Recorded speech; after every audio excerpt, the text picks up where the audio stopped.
السلام علیکم ورحمۃ اللہ وبرکاتہ۔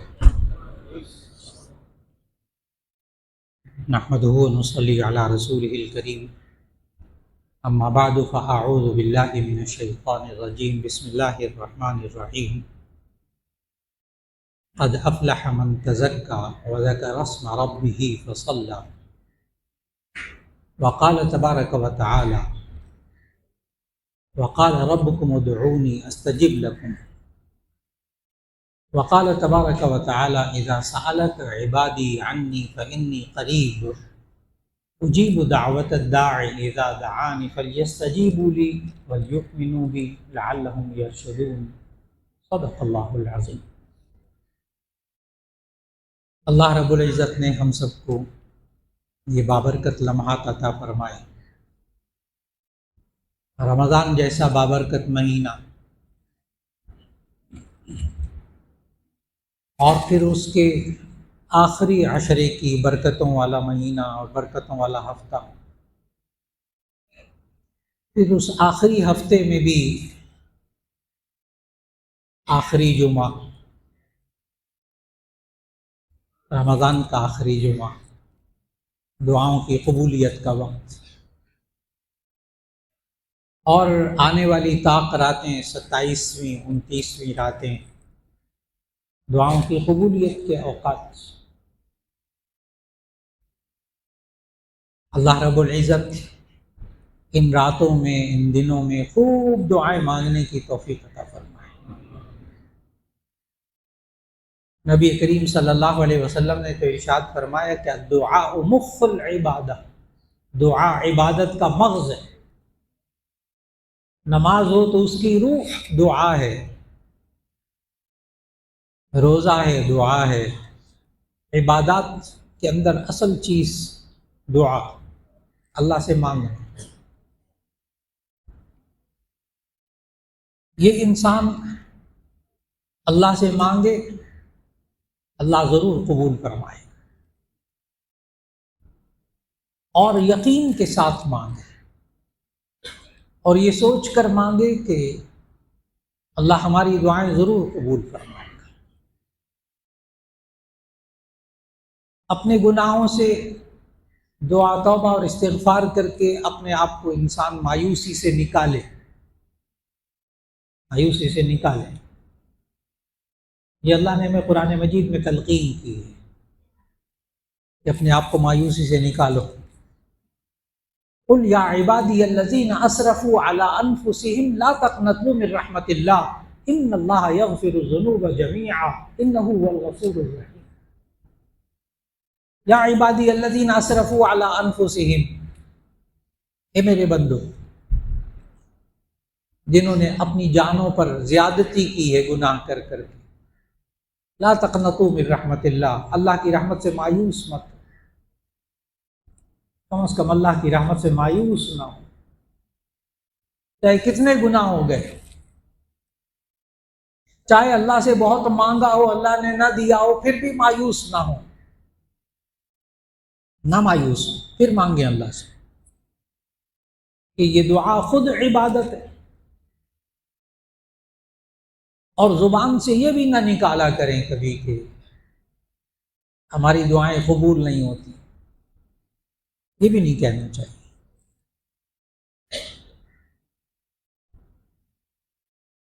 اور ہم نے زندگی میں بہت سی دعائیں مانگی، اللہ نے پوری نہیں کی، قبول نہیں ہوئی۔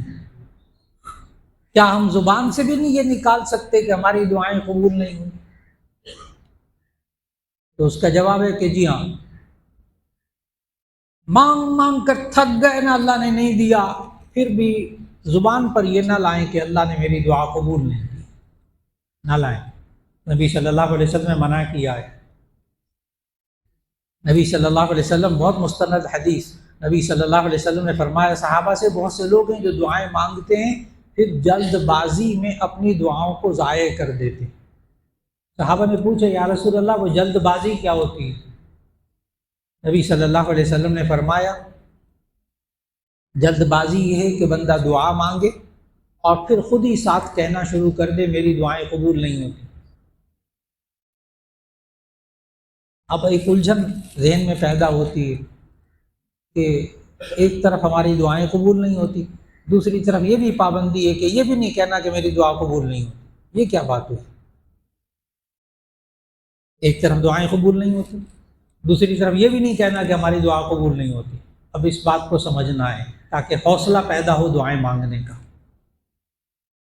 ہم خوب مانگیں اللہ سے۔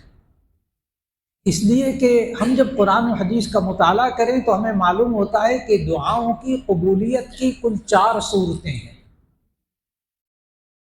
یہ چاروں صورتیں ذہن میں رکھیں گے نا تو دعائیں مانگتے ہوئے تھکے گا نہیں بندہ انشاءاللہ، خوب دعائیں مانگے۔ دعاؤں کی قبول ہونے کی 4 صورتیں۔ نمبر 1، بندہ جو مانگے اللہ وہی دے دے۔ عام طور پر ہم لوگ دعا کی قبولیت اسے کہتے ہیں۔ باقی جو 3 طریقے ہیں دعا مانگنے کے، دعا کے قبول ہونے کے، وہ ہمارے ذہنوں میں عام طور پر معاشرے کے انسانوں کے ذہن میں نہیں ہوتے۔ ہمارے ذہن میں یہ ہوتا ہے جو اللہ سے مانگے اللہ نے دے دیا، ایسی صورت میں ہماری دعا قبول ہو گئی ہے، ورنہ نہیں ہوئی۔ حالانکہ یہ دعا کی قبولیت کی 4 شکلوں میں سے ایک شکل ہے۔ ابھی دعا کے قبول ہونے کی 4 صورتوں میں سے ابھی یہ ایک صورت ہے، ابھی 3 باقی ہیں۔ دعا کے قبول ہونے کی 4 صورتیں۔ نمبر 1، جو اللہ سے مانگے اللہ وہی دے دے، بہت اچھا۔ نمبر 2، ہم اللہ سے بہت مانگیں اللہ وہ چیز نہ دے تو اللہ اس کا نعم البدل دے دیتا ہے، متبادل اللہ دے دیتا ہے۔ جہاں چاہتا تھا یہ شادی کرنا، بڑی کوشش کی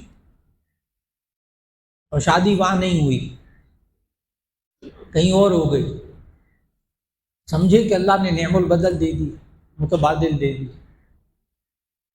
ایک گھر خریدنا چاہتا تھا، ایک پلاٹ خریدنا چاہتا تھا، ایک کاروبار کرنا چاہتا تھا، نہیں ہوا، مانگا اللہ سے بہت، نہیں ملا، اللہ نے کوئی اور کاروبار دے دیا، کوئی اور پلاٹ دے دیا، کوئی اور گھر دے دیا، اللہ نے نعم البدل دے دی۔ اللہ کبھی وہ چیز نہیں دیتا تو اس کا نعم البدل دیتا ہے اور وہ دعا قبول ہو جاتی ہے۔ آپ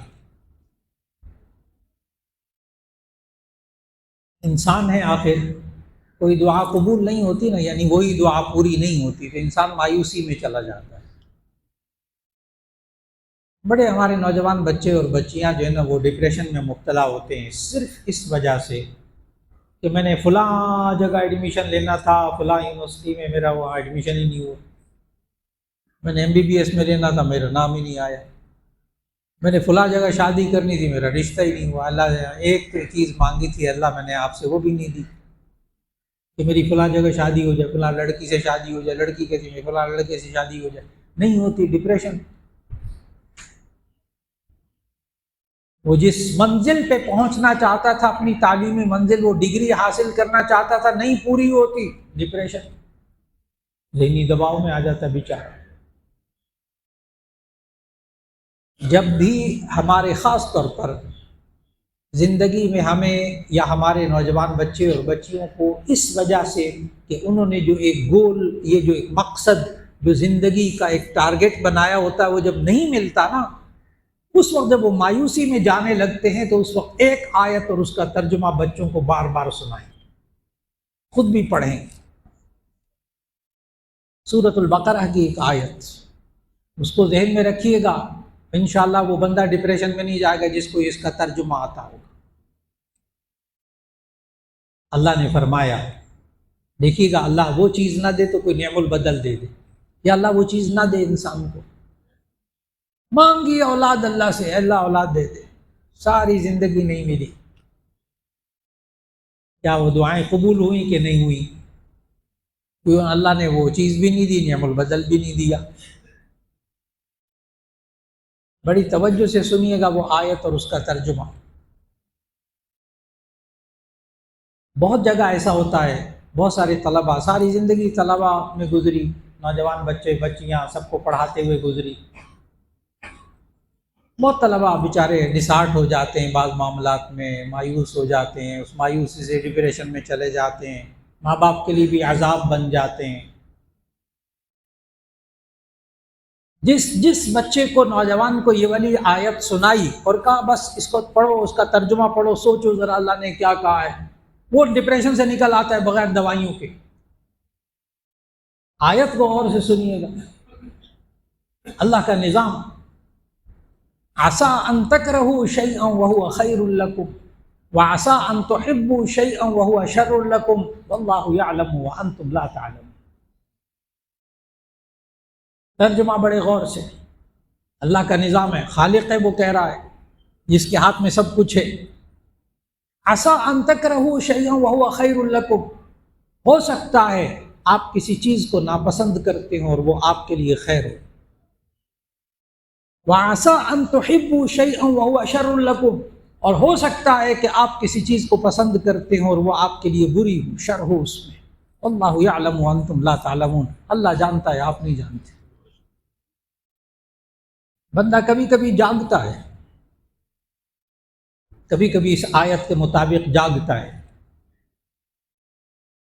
بعض نوجوان ہوتے ہیں، بچے بچیاں، ایک جگہ رشتہ، بس میں نے وہیں شادی کرنی اور کہیں نہیں کرنی، نہیں ہوتی، اب یہ ڈپریشن۔ خیر، ماں باپ نے شادی کر دی، کہیں اور رشتہ آیا، اچھا وہاں نہیں ہو سکا، نہیں مانے وہ لوگ، کہیں اور کر دی شادی۔ جب شادی ہو گئی، چند سال گزرے، پھر اس رشتے کے بارے میں کوئی بات پتہ لگتی ہے، وہ جہاں یہ چاہتا تھا، پتہ کیا کہتا ہے، شکر ہے میرا وہاں رشتہ نہیں، یہ تو مجھے پتہ ہی نہیں تھا کہ وہ ایسے لوگ ہیں۔ اب اس کی آنکھیں کھلی ہیں، اللہ نے اس کو بچا لیا۔ کئی دفعہ انسان ایک پلاٹ حاصل کرنے کی کوشش کرتا ہے، گھر بنانے کی کوشش کرتا ہے، اپنی زندگی میں کوئی چیز حاصل کرنے کی کوشش کرتا ہے، کم از کم یہ والا پلاٹ تو بہت اچھا تھا نا، یہ ہاتھ سے نکل گیا، لے نہیں سکا میں۔ کچھ عرصہ گزر جاتا ہے نا، کوئی اور پلاٹ لے لیتا ہے، پھر اس کو پتہ چلتا ہے یہ تو سارا پلاٹ گھبلے والا تھا، سارا نمبر 2 تھا، پھر بعد میں پتہ کیا کہتا ہے، شکر ہے وہ میں نے وہ پلاٹ نہیں لیا تھا، اللہ نے میرے بچا لیا مولانا، اللہ کے بندے اتنی دیر میں آنکھ کھلی۔ عسیٰ ان تکرہوا شیئا وہو خیر لکم وعسیٰ ان تحبوا شیئا وہو شر لکم واللہ یعلم وانتم لا تعلمون۔ ہو سکتا ہے آپ کسی چیز کو ناپسند کرتے ہوں، جو اللہ نے کیا ہے نا آپ کے ساتھ، ممکن آپ اس کو ناپسند کرتے ہوں اور وہ اس میں اللہ نے خیر رکھی ہو، اور ممکن ہے جن حالات کو آپ پسند کرتے ہوں وہ آپ کے لیے برے ہوں گے، اللہ جانتا ہے، اس نے آپ کو بچا لیا۔ بس انسان کوشش کرتا رہے، دعائیں بھی مانگے، دعائیں بھی مانگے، کوشش بھی کرتا رہے، نہ پوری ہو تو اس آیت کو بار بار پڑھیں، اس آیت کو بار بار پڑھیں، بچوں کو سمجھائیں، بچیوں کو سمجھائیں، انشاءاللہ وہ ڈپریشن میں نہیں جائیں گے کہ اللہ نے کہا ہے بیٹا تمہیں نہیں وہ چیز ملی نا، کوئی بات نہیں، اس میں خیر ہوگی، کوشش کی تھی نا، سب نے کوشش کی تھی، نہیں ملے، نہیں وہ عہدہ ملا، نہیں وہ ڈگری ملی، نہیں فلاں یونیورسٹی میں داخلہ ہوا، MBBS میں، انجینئرنگ میں نہیں داخلہ ہوا، کوئی بات نہیں بیٹا، اور لائنیں زندگی کی بہت ساری ہیں، آ جاؤ، سمجھائیں۔ تو دعا کی قبولیت کی 2 صورتیں بھی سامنے آئیں۔ نمبر 1، بندہ جو مانگے اللہ وہی دے دے۔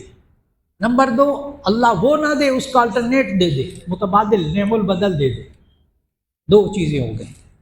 دعا کی قبولیت کی تیسری صورت کہ اللہ نہ تو وہ چیز دے، نہ نعم البدل دے، اللہ اس کے بدلے میں گناہ معاف فرما دے۔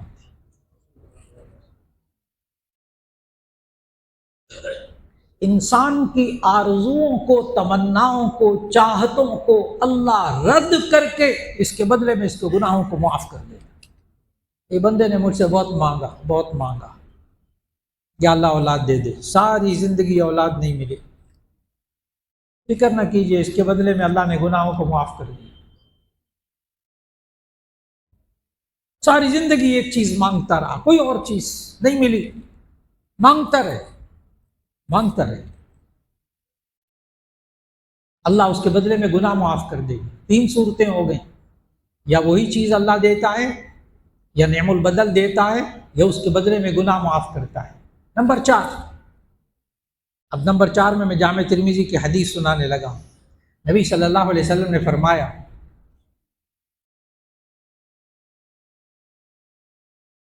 کہ بندہ مانگتا ہے اللہ سے، اللہ نہ وہ چیز دیتا ہے نہ نعم البدل دیتا ہے، اور اتنی دعائیں مانگی کہ گناہ بھی معاف ہو گئے سارے۔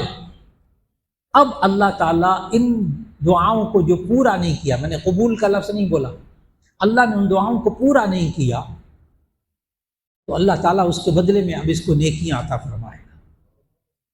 اب جامع ترمذی کی حدیث سنانے لگا ہوں، آنکھیں کھل جاتی ہیں وہ حدیث پڑھ کے، کہ بندہ آخرت میں قیامت کے دن نیکیوں کے ڈھیر کو دیکھے گا اور کہے گا اے اللہ یہ تو میری نیکیاں نہیں ہیں، کیونکہ وہاں تو آنکھیں کھل جائیں گی نا، آنکھیں بند ہونے کے بعد ہی تو آنکھیں کھلیں گی، اس وقت ایک ایک بات کا پتہ چل جائے گا یہ میری نیکیاں ہیں کہ نہیں ہیں۔ ایک ڈھیر دیکھے گا نیکیوں کا بندہ، جامع ترمذی کی حدیث ارشاد نبوی، بندہ نیکیوں کے ڈھیر کو دیکھے گا اور کہے گا اللہ یہ میری نیکیاں نہیں ہیں، اس وقت اس بندے سے کہا جائے گا یہ تیری وہ دعائیں جو دنیا میں مانگتا تھا، نہ میں نے یہ چیزیں تجھے دی، نہ نعم البدل دیا، نہ میں نے گناہ سے وہ بھی معاف ہو گئے، اب یہ ساری نیکیوں کا ڈھیر تیرا ہے، تیری وہ دعائیں ہیں یہ جو تو نے مانگی تھی میں نے پوری دنیا میں نہیں کی تھی۔ اس حدیث کا آخری جملہ سننے والا ہے جو نبی صلی اللہ علیہ وسلم نے فرمایا کہ اس دن وہ بندہ کہے گا کاش میری دنیا میں کوئی دعا پوری نہ ہوئی ہوتی، کیونکہ اس وقت نیکیوں کا ریٹ پتہ لگ جائے گا، نیکیاں کتنی قیمتی ہوتی ہیں اس وقت۔ کاش میری دنیا میں کوئی دعا نہ پوری ہوئی ہوتی، آج تو حیا ہی کرتا ہے میری دعا پوری نہیں ہوتی تھی، بس ہم تو بہت مانتے ہیں کہ اللہ ہمیں نہیں دیتا، پتہ نہیں کس کو دیتا جی، ہمیں تو نہیں دیتا، کفریہ جملے ہیں، نہ بولے پتہ نہیں اللہ کس کو دیتا، ہمیں تو نہیں دیتا جی، نہ بولے، کفریہ جملہ ہے، ناشکری والے جملے ہیں، خام خواہ گناہ کیوں کمانا، دعا بھی مانگی دوسری طرف گناہ بھی کماتے ہیں۔ اس لیے اس رات کے اندر، ان راتوں کے اندر خوب مانگیے دعاؤں کی قبولیت کے لمحات، یہ جمعے کے، رمضان کا جمعہ، قبولیت دعا کے اوقات، شب قدر، اس میں مانگیے اللہ سے، خوب دعائیں مانگیے، انشاءاللہ اللہ قبول کرے گا۔ اور پھر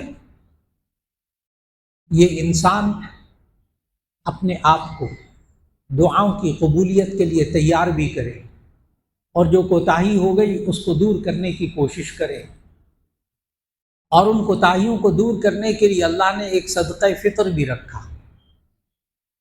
یہ صدقہ فطر نبی صلی اللہ علیہ وسلم نے اس کا فلسفہ بتایا کہ بندے سے جو کوتاہیاں اور غلطیاں ہو جاتی ہیں اللہ اس صدقے کی وجہ سے انہیں معاف کر دیتا ہے، اس لیے صدقہ فطر کہتے ہیں روزہ کھولنا، جب روزے پورے ہو جائیں تو اس بندے کے ذمے صدقہ فطر واجب ہوتا ہے جو صاحب نصاب ہوتا ہے، جس پر زکوٰۃ فرض ہوتی ہے، زکوٰۃ کے نصاب کے برابر مال ہوتا ہے، چاہے اس پر سال نہ گزرا ہو، اس پر صدقہ فطر واجب ہو جاتا ہے، کیونکہ اب یہ موقع آنے والا ہے، اس لیے اس کے بارے میں بھی معلومات ذہن میں ہونی چاہیے کہ صدقہ فطر کس پر واجب ہوتا ہے۔ جس بندے کے پاس 200 درہم یعنی 612 گرام چاندی یعنی 52.5 تولہ چاندی یا اس کے پیسے ہوں، اس دفعہ 52.5 تولہ چاندی کی حکومت نے بنائے تھے 1,35,000، اگر 1,35,000 موجود ہیں نقد روپیہ تو سال گزرنے سے تو زکوٰۃ واجب ہوتی ہے، لیکن صدقہ فطر کے لیے سال گزرنا ضروری نہیں ہے، صدقہ فطر ادا کرنا یہ واجب ہوتا ہے اس شخص کو اپنے ذمے اپنی طرف سے ادا کرے، اپنی بیوی، اپنے چھوٹے نابالغ بچے، ان کی طرف سے ادا کرے، اور جو ملازم جن کا کھانا پینا آپ کے ذمے ہے یہ بندہ ان کی طرف سے بھی صدقہ فطر ادا کرے۔ جو بالغ بچے ہیں اگر وہ خود کماتے ہیں اور ان کے پاس اپنا ذاتی 1,35,000 روپیہ پڑا ہوا ہے تو ان پر صدقہ فطر واجب ہوگا، ورنہ نہیں۔ صدقہ فطر کتنا؟ نبی صلی اللہ علیہ وسلم نے سمجھایا کہ صدقہ فطر اگر گندم میں سے دیں گے تو یہ نصف صاع، حدیث کے الفاظ، نصف صاع من بر، گندم کا نصف صاع، 1 صاع ہوتا ہے 3.5 کلو کا، لہذا آدھا صاع ہو گیا 2.25 کلو گندم، اور کھجور کا اگر آپ نے اس کا وزن، اس کا نبی صلی اللہ علیہ وسلم نے 1 صاع بتایا، 3.5 کلو کھجوریں یا ان کے پیسے۔ ممکن ہے آپ میں سے کسی کے ذہن میں یہ بات آ جائے یہ تو الٹا ہو گیا، گندم سستی اس کو کم رکھا، کھجوریں مہنگی اس کو زیادہ رکھا، حالانکہ ہونا اس کا الٹ چاہیے تھا۔ تو اس کا جواب ذہن میں رکھیے گا کہ عرب میں اس کا الٹ ہی تھا، مدینے میں اس کا الٹ تھا۔ مدینے کے اندر گندم مہنگی، کیونکہ وہاں کی پیداوار نہیں تھی، کھجوریں وہاں سستی ہوتی تھیں، تو وہاں نبی صلی اللہ علیہ وسلم نے آدھا سا گندم کا کہا اور ایک سا کھجور کا کہا۔ ہمارے ہاں الٹ ہے، کھجوریں ہماری چونکہ عام پیداوار نہیں ہے، بہت بڑی پیداوار لیکن عام نہیں، اس لیے کھجوریں مہنگی اور گندم سستی۔ تو جو بندہ گندم سے صدقہ فطر دینا چاہے وہ 2.25 کلو گندم یا اس کے پیسے صدقہ فطر کر دے۔ ایک بندے کا صدقہ فطر 2.25 کلو گندم۔ بہت سے حضرات ان دنوں میں سوال کر رہے ہیں کہ میڈیا میں کوئی کتنی رقم بتا رہا ہے، کوئی کتنی رقم بتا رہا ہے، اخبارات میں بھی کوئی کتنی رقم بتا رہا ہے، تو آپ بتائیے کون سی رقم؟ تو اس کا جواب ہے کسی اختلاف میں جانے کی ضرورت نہیں ہے۔ آپ اپنے محلے کے دکاندار سے پوچھ لیجئے کہ 2 کلو گندم 2.25 کلو گندم کتنے کی آتی ہے، آپ صدقہ فطر ادا کر دیجئے۔ آج کل عام ریٹ جو ہے وہ کم از کم گندم کا 2.25 کلو گندم وہ 300 روپے بن رہی ہے، اور زیادہ سے زیادہ جو مارکیٹ میں گندم مل رہی ہے وہ 340 روپے کی 2.25 کلو گندم، کم از کم 300 روپیہ ایک بندے کا صدقہ فطر، اور گندم کے حساب سے زیادہ 350 روپیہ 340 روپے ایک بندے کی طرف سے صدقہ فطر۔ کھجور کا آپ معلوم کر لیجئے، عام دکاندار سے معلوم کر لیجئے، اب تو رمضان میں ویسے ہی کھجوروں کا بھاؤ معلوم ہوتا ہے کتنے کی کلو ہیں، اس حساب سے 3.5 کلو کھجوروں کا آپ ادا کر سکتے ہیں۔ اور پھر جو صاحب استطاعت حضرات ہیں انہیں چاہیے کہ وہ کھجور اور کشمش اور اس میں سے صدقہ فطر ادا کریں، کشمش اور زیادہ مہنگی، تاکہ اس سے جو مستحق لوگ ہیں ان کا بھلا ہو جائے۔ صدقہ فطر کن لوگوں کو دے سکتے ہیں اور کب دینا چاہیے؟ نبی صلی اللہ علیہ وسلم نے فرمایا کہ عید الفطر کی نماز پڑھنے سے پہلے آپ صدقہ فطر ادا کر دیں، یہ سنت ہے۔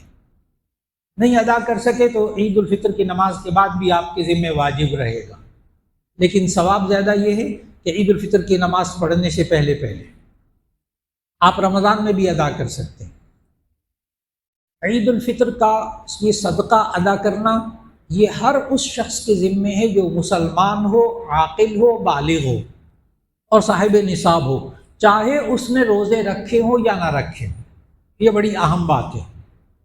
اگر گھر میں دادا جی ہیں، بزرگ ہیں، والد صاحب ہیں، روزے نہیں رکھ رہے، بڑھاپے کی وجہ سے فدیہ دے رہے ہیں یا روزے قضا کریں گے، اس دفعہ روزے نہیں رکھے انہوں نے، تو ایسی صورت میں یا کوئی بیمار ہے گھر میں تو اس کی طرف سے بھی صدقہ فطر دینا ہوگا، چاہے روزے رکھیں یا نہ رکھیں۔ صدقہ فطر واجب ہو جاتا ہے اگر بندہ صاحب نصاب ہو۔ کس کو دے سکتے ہیں؟ جس کو زکوٰۃ اور صدقات مستحقین کو دے سکتے ہیں، ان کو صدقہ فطر بھی دے سکتے ہیں۔ کیا آپ اپنے ملازمین کو صدقہ فطر دے سکتے ہیں، اپنے گھر میں کام کاج کرنے والوں کو؟ تو جو مسلمان آپ کے گھر میں کام کرنے والے ہیں آپ ان کو صدقہ فطر دے سکتے ہیں، اگر وہ 1,35,000 روپے کے مالک نہ ہوں، یعنی غنی نہ ہوں، مالدار نہ ہوں، آپ ان کو صدقہ فطر دے سکتے ہیں۔ لیکن آپ صدقہ فطر سیلری میں شمار نہیں کریں گے، تنخواہ میں شمار نہیں کریں گے، ورنہ صدقہ فطر ادا نہیں ہوگا۔ آپ تنخواہ پوری ادا کر دیجئے اپنے ملازمین کو، بعد میں آپ گھر میں کام کرنے والی آئے ہیں، گھر میں مرد ہیں، آپ ان کو دے سکتے ہیں صدقہ فطر اگر وہ مستحق ہوں۔ اپنے رشتہ داروں کو بھی دے سکتے ہیں صدقہ فطر۔ صدقہ فطر دیتے وقت یہ بتانا بھی ضروری نہیں ہے کہ یہ صدقہ فطر میں آپ کو دے رہا ہوں، فطرانہ دے رہا ہوں، کوئی ضروری نہیں۔ آپ ان کو ہدیہ کہہ کر دے سکتے ہیں، تحفہ کہہ کے دے سکتے ہیں، آپ عیدی کہہ کر دے سکتے ہیں، بھئی آپ نے عیدی لے لو، ہوتا وہ صدقہ فطر ہے، جائز۔ رشتہ داروں کو آپ صدقہ فطر دیں گے آپ کو ڈبل ثواب ملے گا۔ یہ نبی صلی اللہ علیہ وسلم نے بتایا، جامع ترمذی کی حدیث، کہ اگر آپ صدقہ زکوٰۃ اگر آپ عام غریب کو دیتے ہیں تو 1 زکوٰۃ اور صدقہ کا ثواب ملتا ہے، اور اگر آپ اپنے رشتہ دار کو دیتے ہیں تو اس سے آپ کو ڈبل ثواب ملتا ہے، 1 زکوٰۃ ادا کرنے کا، صدقہ فطر ادا کرنے کا، اور 1 رشتہ داری نبھانے کا، صلہ رحمی کا، 2 ثواب۔ کن کن رشتہ داروں کو آپ صدقہ فطر دے سکتے ہیں، زکوٰۃ دے سکتے ہیں؟ اپنی نسل سے اوپر اور اپنی نسل سے نیچے آپ صدقہ فطر اور زکوٰۃ نہیں دے سکتے۔ اب اس جملے کو تھوڑا سا کھولنے لگا ہوں آسان کر کے۔ اپنی نسل سے اوپر، اپنی نسل سے نیچے، یعنی اپنے والد باپ ماں دادا دادی نانا نانی آپ ان کو صدقہ فطر نہیں دے سکتے اگرچہ وہ مستحق، کوئی اور دے دے۔ اپنی نسل سے نیچے بیٹا بیٹی ان کو آپ صدقہ فطر نہیں دے سکتے، عیدی وغیرہ میں بالکل نہیں دے سکتے۔ اپنے بیٹے بیٹی کو، نواسا نواسی پوتا پوتی مستحق بھی ہوں تو آپ ان کو صدقہ فطر آپ نہیں دے سکتے، کوئی اور دے سکتا ہے۔ اس کے علاوہ ہر رشتہ دار کو آپ صدقہ فطر اور زکوٰۃ دے سکتے ہیں، حقیقی بھائی کو، حقیقی بہن کو، حقیقی بھتیجے بھتیجیوں کو آپ زکوٰۃ اور صدقہ فطر دے سکتے ہیں۔ اتنا اللہ نے کھلا رکھا نظام۔ اپنے چچا کو، تائے کو مستحق ہیں، ماموں کو، خالو کو آپ زکوٰۃ دے سکتے ہیں، صدقہ فطر دے سکتے ہیں، عیدی کہہ کر دے سکتے ہیں، ان کے بچوں کو دے سکتے ہیں، صدقہ فطر بھی ادا ہو جائے گا، عیدی بھی ادا ہو جائے گی۔ اور پھر یہ صدقہ فطر ادا کرتے وقت بالکل بتانے کی ضرورت نہیں کہ یہ صدقہ فطر ہے۔ اللہ رب العزت اس واجب کو بھی ادا کرنے کی توفیق عطا فرمائے۔ اور پھر انشاءاللہ عید الفطر کی نماز، کیونکہ جب آپ تشریف لے جائیں گے عید الفطر کی نماز کے لیے انشاءاللہ یہاں سنت کے مطابق اللہ جزائے خیر دے ماڈل ٹاؤن کی سوسائٹی کے ذمہ داران کو کہ انہوں نے ایک شاندار سنت پر عمل کرنے کی ہمیں توفیق دلائی ہے، اور وہ یہ ہے کہ بجائے ہر مسجد میں عید کی نماز ہو، عید کی نماز نبی صلی اللہ علیہ وسلم مسجد نبوی ہونے کے باوجود کھلے میدان میں جا کر الگ سے سب لوگ اجتماعی طور پر عید کی نماز ادا کرتے تھے۔ چنانچہ اس سنت پر عمل کرنے کا انہوں نے نظام بنایا، اللہ جزائے خیر دے، کہ انشاءاللہ 7:30 بجے عید الفطر کی نماز۔ جی کتنے بجے؟ 7:30 بجے کا اعلان کیا گیا۔ جی اب بینر بھی لگا ہوا ہے مسجد کے باہر، ٹھیک 7:30 بجے عید الفطر کی نماز ادا ہوگی انشاءاللہ سینٹرل پارک میں انشاءاللہ۔ اور اگر بارش ہو، بالفرض بارش ہو جائے تو پھر اسی 7:30 وقت میں اپنی اپنی مسجد میں خطبہ عید کی نماز پڑھائیں گے انشاءاللہ۔ اب چونکہ آپ وہاں پہنچ جائیں گے نا تو بہت ساری سنتیں وہاں اگر بیان کی جائیں گی تو عمل نہیں ہو سکے گا کیونکہ وقت گزر چکا ہوگا، اس لیے اب چند منٹ میں احادیث کے مطابق نبی صلی اللہ علیہ وسلم جس طرح عید مناتے تھے وہ 13 باتیں ہیں جو ہمیں احادیث سے، مستند احادیث سے معلوم ہوتی ہیں۔